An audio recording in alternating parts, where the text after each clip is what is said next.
So, I've been thinking, I know, sounds really ridiculous, but you'll have to trust me on that one. What could be an enjoyable video series, something not too common on YouTube, yet interesting and somewhat targeted at what I think the viewer base here still mostly consists of? And I came back to this. Dayren Makes a Game, as the title suggests, was a series of me trying to awkwardly produce a Roblox game without any previous experience, which, needless to say, failed horribly.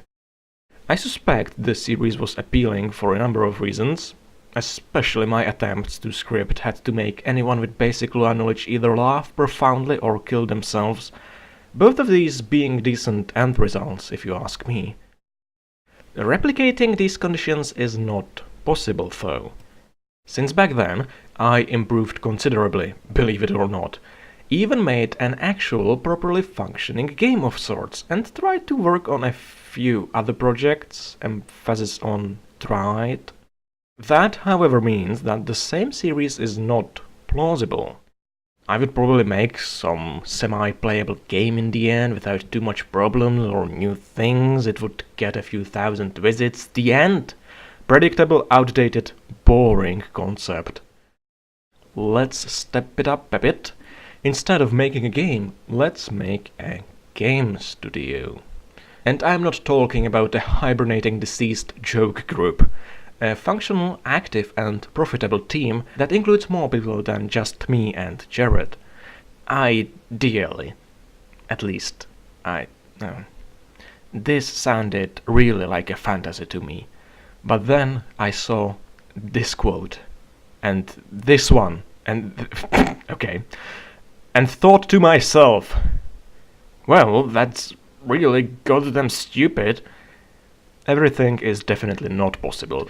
Dreams, faith, confidence, determination, necessary, but those alone will not move mountains. There are limits to everything and everyone, but that's not a bad thing. Acknowledging and realizing those limits helps greatly to realize our options and possibilities. The problem is, I have no idea what the limit is for me in this particular situation. How hard is it for a single person to make a well-off Roblox game studio? I don't know. So, let's find out empirically and document it while at it, since seemingly talking about it here for this long gets me no closer to the answer.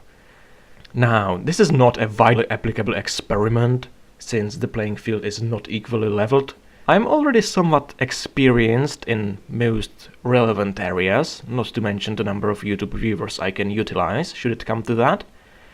Even so, I do feel like using the old half-joke group as a sort of foundation would be not entirely beneficial, given the setting of this series. Still, if there is one thing I've learned while quotation marks developing on Roblox, it is to track progress. Set goals, accomplish them in time, otherwise the project can horribly die without you even noticing.